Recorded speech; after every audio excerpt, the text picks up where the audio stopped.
Assalamualaikum warahmatullahi wabarakatuh.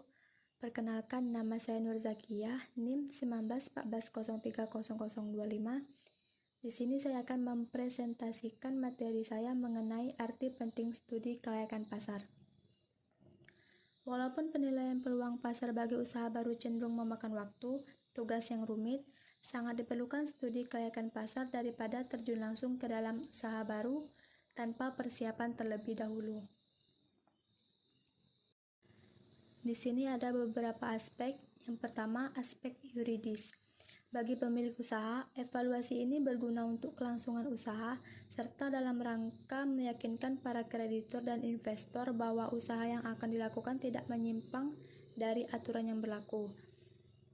Kemudian, aspek manajemen organisasi. Sesuai dengan fungsi manajemen, aspek manajemen organisasi adalah berbagai jenis tugas atau kegiatan manajemen yang mempunyai peranan khas dan bersifat saling menunjang untuk mencapai tujuan yang telah ditetapkan sebelumnya. Dan kemudian penentuan kebutuhan personalia dan perancangan struktur organisasi awal. Yang pertama, dalam kebutuhan personalia adalah analisis beban kerja yang diantisipasi dan berbagai aktivitas yang perlu. Yang kedua, mengelompokkan aktivitas tersebut dalam seperangkat tugas yang dapat ditangani individu secara efektif. Dan yang ketiga, berbagai tugas dikategorisasikan untuk membentuk dasar dari struktur organisasi. Selanjutnya, perbandingan kebutuhan dan ketersediaan personalia.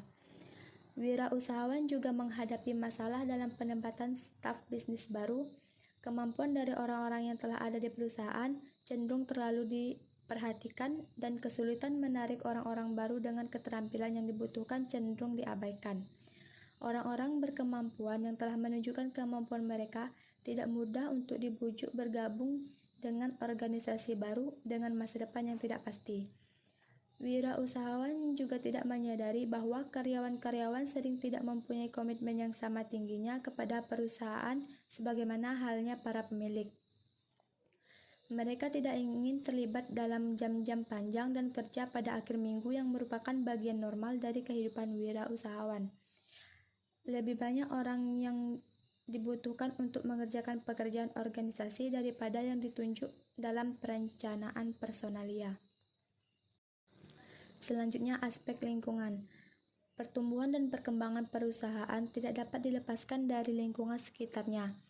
Lingkungan ini dapat berpengaruh positif dan negatif bagi perusahaan, sehingga studi kelayakan aspek ini perlu dianalisis. Dan kemudian dari aspek finansial. Analisis kelayakan finansial. Analisis kelayakan finansial adalah landasan untuk menentukan sumber daya finansial yang diperlukan untuk tingkat kegiatan tertentu dan laba yang bisa diharapkan.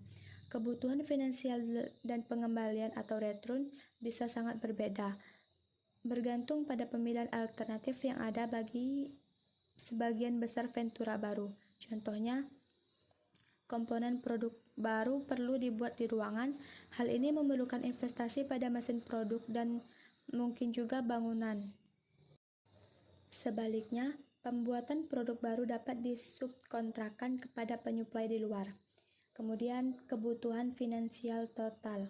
Dalam membuat peramalan kebutuhan finansial yang diharapkan bahwa kondisi dinamis seperti perubahan harga akan sangat meningkatkan pengeluaran permulaan dan operasional.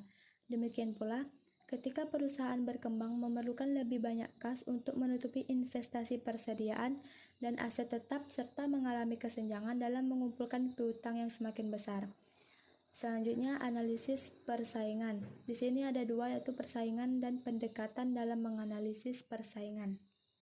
Selanjutnya, tahapan studi kelayakan bisnis. Di sini ada 6 tahapan. Yang pertama, penemuan ide proyek. Produk atau jasa yang akan dibuat harus berpotensi untuk dijual dan menguntungkan. Oleh karena itu, penelitian terhadap kebutuhan pasar dan jenis produk atau jasa dari usaha yang dilakukan.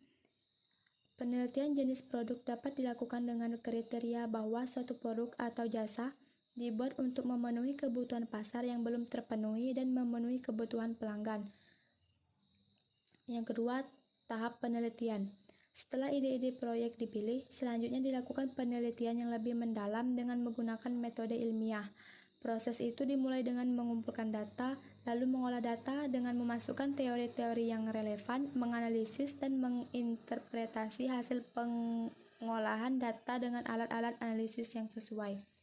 Yang ketiga, tahap evaluasi proyek. Ada 3 macam evaluasi proyek. Yang pertama, mengevaluasi usulan proyek yang akan didirikan. Yang kedua, mengevaluasi proyek yang sedang beroperasi. Yang ketiga, mengevaluasi proyek yang baru selesai dibangun.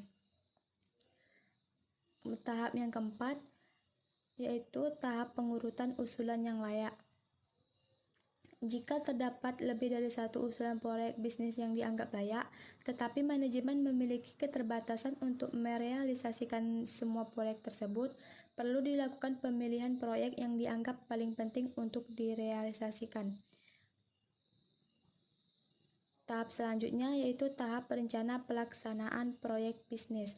Setelah usulan proyek dipilih untuk direalisasikan, perlu dibuat rencana kerja pelaksanaan pembangunan proyek, mulai menentukan jenis pekerjaan, jumlah dan kualifikasi tenaga pelaksana, ketersediaan dana dan sumber daya lain, kesiapan manajemen, dan lain-lain.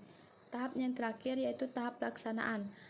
Proyek bisnis setelah semua persiapan yang harus dikerjakan disiapkan, tahap pelaksanaan proyek pun dimulai. Semua tenaga pelaksana proyek, mulai pemimpin sampai pada tingkat yang paling bawah, harus bekerja sama dengan sebaik-baiknya sesuai dengan rencana yang telah diterapkan.